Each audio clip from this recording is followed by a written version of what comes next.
أعوذ بالله من الشيطان الرجيم بسم الله الرحمن الرحيم الحمد لله والصلاة والسلام على رسول الله وعلى آله وصحبه أجمعين.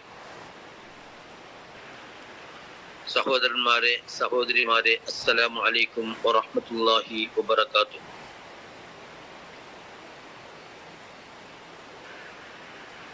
അല്ലാഹു സുബ്ഹാനഹു വ തആല സത്യവിശ്വാസികളോട് ഒരുപാട് കാര്യങ്ങൾ ആവശ്യപ്പെടുന്നുണ്ട് എന്ന് നമുക്കറിയാം. അല്ലാഹുവുമായി നേരിട്ട് ബന്ധപ്പെട്ട ഇബാദാത്തുകൾ, അതേപോലെ നബി സല്ലല്ലാഹു അലൈഹി വസല്ലമയുമായി ബന്ധപ്പെട്ട അനുസരണങ്ങൾ, ഇങ്ങനെ പ്രധാനപ്പെട്ട ചില ആവശ്യങ്ങൾ. അതോടൊപ്പം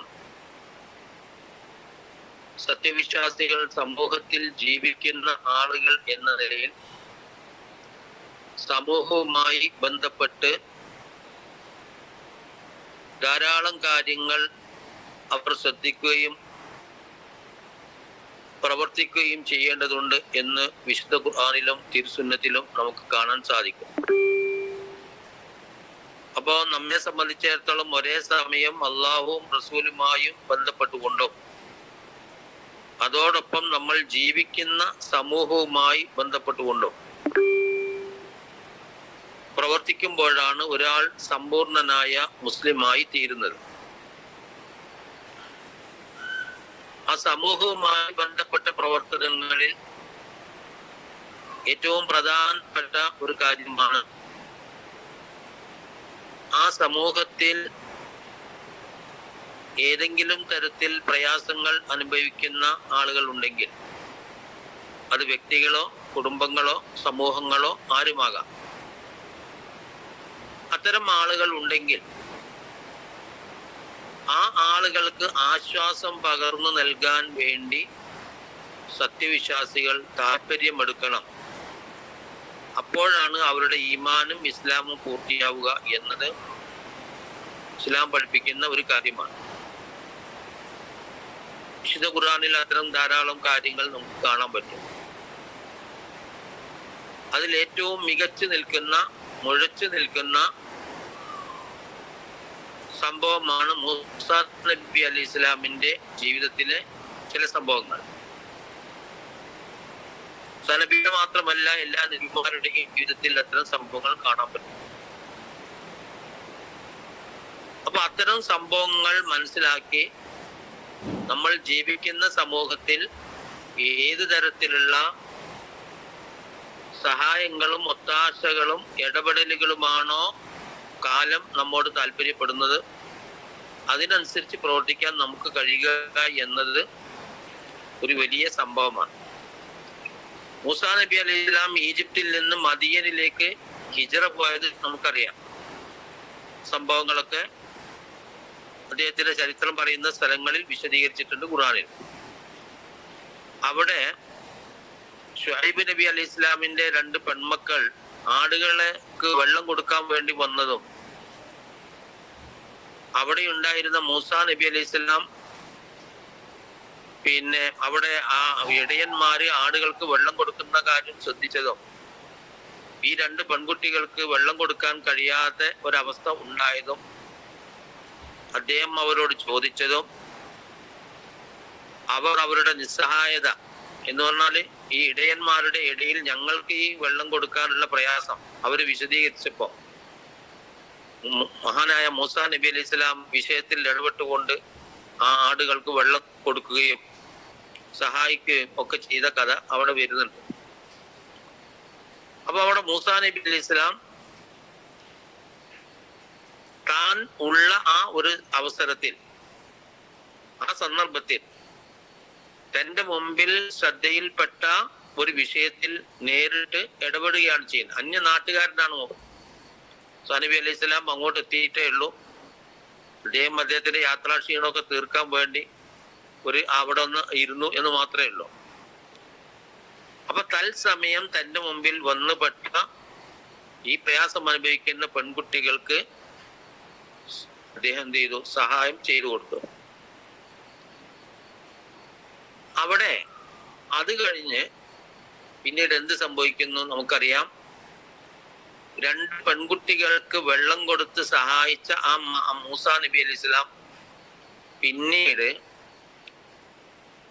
നബിയായി അള്ളാഹു ഏൽപ്പിച്ച ഉത്തരവാദിത്വം ഏറ്റെടുത്ത് മുന്നോട്ട് പോയപ്പോ അദ്ദേഹത്തിന്റെ ആ ഉത്തരവാദിത്വത്തിന്റെ അള്ളാഹു ഏൽപ്പിച്ച പ്രധാനപ്പെട്ട ഒരു സംഗതി എന്തായിരുന്നു?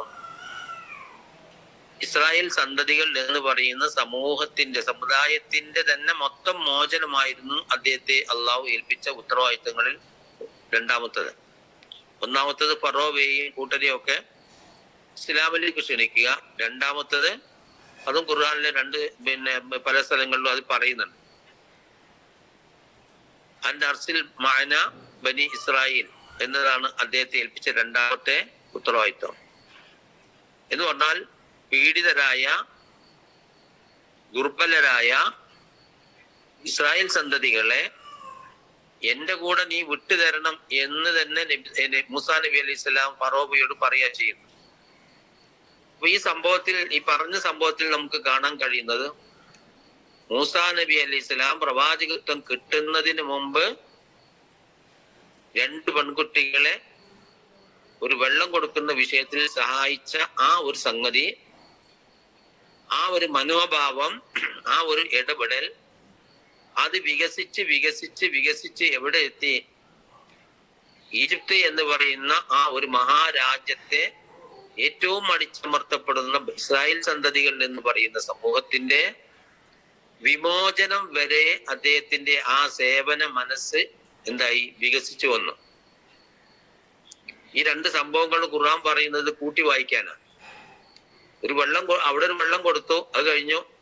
പിന്നെ മൂസാ നബി അലൈഹി സ്വലാം ഇസ്രായേൽ സമുദായത്തിന്റെ മോചനത്തിന് വേണ്ടി പ്രവർത്തിച്ചു. അങ്ങനെ മാത്രം മനസ്സിലാക്കിയാൽ പോരാ. ഒരു സംഭവത്തെ മറ്റേ സംഭവമായി കൂട്ടി നമ്മൾ വായിക്കണം. അങ്ങനെ വായിക്കുമ്പോൾ നമുക്കതിലുള്ള പാഠം, ഒരുപാട് പാഠങ്ങളുണ്ട്. അതിൽ ഏറ്റവും പ്രധാനപ്പെട്ട പാഠം, നമ്മളൊരു സമുദായത്തിൽ നമ്മളൊരു പ്രദേശത്ത്, ഒരു നാട്ടിൽ നമ്മൾ ജീവിക്കുമ്പോൾ നമ്മുടെ പരിധിയിലുള്ള പ്രദേശത്തെ പ്രയാസപ്പെടുന്ന ആളുകളെ പറ്റിയുള്ള ഒരു ബോധം നമുക്കുണ്ടാവുക. ആ ആളുകളോട് നിങ്ങൾക്ക് വേണ്ടി ഞാൻ എന്തെങ്കിലും ചെയ്യണോ എന്ന് ചോദിക്കുക. ഇനി അല്ലെങ്കിൽ ചോദിക്കാതെ തന്നെ അവർക്ക് വേണ്ടി ഇടപെടാൻ പറ്റുന്ന വിഷയത്തിൽ ഇടപെടുക. വാക്കാലോ പ്രവൃത്തിയാലോ സാമ്പത്തികമായോ സ്വാധീനം ഉപയോഗിച്ചുകൊണ്ടോ ശാരീരികമായോ എങ്ങനെയാണെങ്കിലും ഉപയോഗപ്പെടുത്താൻ പറ്റുന്ന രീതിയിൽ അവർക്ക് അവരുടെ ഒത്താശകൾ ചെയ്തു കൊടുക്കുക. ഇതൊരു മുസ്ലിമിന്റെ സഹജമായ സ്വാഭാവികമായ ഒരു സംഗതിയായി മാറണമെന്നാണ് ആ മൂസാ നബിയുടെ സംഭവത്തിലെ പാഠം. അത് തന്നെ മൂസാ നബി അലൈഹി സ്വലാം സ്വദേശിയല്ല, അവിടെ സ്വദേശിയല്ല. ഇപ്പൊ നമ്മളൊക്കെ ജീവിക്കുന്നത് സ്വദേശത്താണ്. മൂസാ നബിയുടെ ആ സംഭവം നടക്കുന്നത് സ്വദേശത്തല്ല, എത്രയോ കിലോമീറ്ററുകൾ ദൂരെയുള്ള അന്യനാട്ടിൽ തന്നെ അദ്ദേഹം എത്തിയിട്ടേ ഉള്ളൂ. ആ അന്യനാട്ടിൽ അദ്ദേഹം താമസം തുടങ്ങിയോ, പിന്നെ അവിടെ എന്തെങ്കിലും വീടുണ്ടാക്കുകയോ കല്യാണം കഴിക്കുകയോ അതുപോലുള്ള ഒന്നും നടന്നിട്ടില്ല. അവിടെ ഒന്നും നടക്കാത്ത ഒരു സാഹചര്യം. ഉദാഹരണമായിട്ട് നമ്മളിപ്പോ ഏതോ ഒരു ഗൾഫ് രാഷ്ട്രത്തിലേക്ക് പോകുന്നു. ആ പോകുന്ന സമയത്ത് നമ്മൾ വിമാനത്താവളത്തിലാണ് ഇതുപോലത്തെ സംഭവം കാണുന്നത്, അല്ലെങ്കിൽ ട്രെയിനിൽ വെച്ചാണ്, അല്ലെങ്കിൽ വേറെ സ്ഥലത്ത് വെച്ചാണ് ഒരാളെ സഹായിക്കേണ്ട ഒരു അവസ്ഥ വരുമ്പോ നമ്മൾ സഹായിക്കുന്നത് എങ്കിൽ ആ ഒരു മോഡലാണ് ഈ മൂസാ നബിയുടെ അന്നത്തെ ആ സംഭവം. അപ്പൊ ആ ഒരു 2 ആളുകൾക്ക് സഹായിച്ച അദ്ദേഹം പിന്നെ ആരായി മാറി? ഒരു രാജ്യത്തെ ഏറ്റവും മർദ്ദിതരായി ജീവിക്കുന്ന ആളുകളുടെ വിമോചകനാവുകയും അവരെ ആ സ്വേച്ഛാധിപത്യത്തിൽ നിന്ന്, ഫറോവയുടെ സ്വേച്ഛാധിപത്യത്തിൽ നിന്ന് അദ്ദേഹം മോചിപ്പിക്കുകയും ചെയ്തു എന്നാണ് ഖുർആൻ പറയുന്നത്. അപ്പൊ നമ്മെ സംബന്ധിച്ചിടത്തോളം വലിയ ഉത്തരവാദിത്തങ്ങൾ, പല ഉത്തരവാദിത്തങ്ങളുടെ കൂട്ടത്തിൽ ഒരു വലിയ ഉത്തരവാദിത്തമാണ് പിന്നെ ദുർബലരായ പ്രയാസപ്പെടുന്ന ആളുകൾ. അവിടെ വിശുദ്ധ ഖുർആൻ ഈ ദുർബലരായ ആളുകൾ എന്ന് പല സ്ഥലത്ത് ഉപയോഗിക്കുന്നുണ്ട്. അവിടെ ഉസ്തുൽ ഇഫ എന്ന വാക്കാണ് ഉപയോഗിക്കുന്നത്. മുമ്പൊരിക്കലും ഞാനത് വേറെ ക്ലാസ്സിൽ വിശദീകരിച്ചു.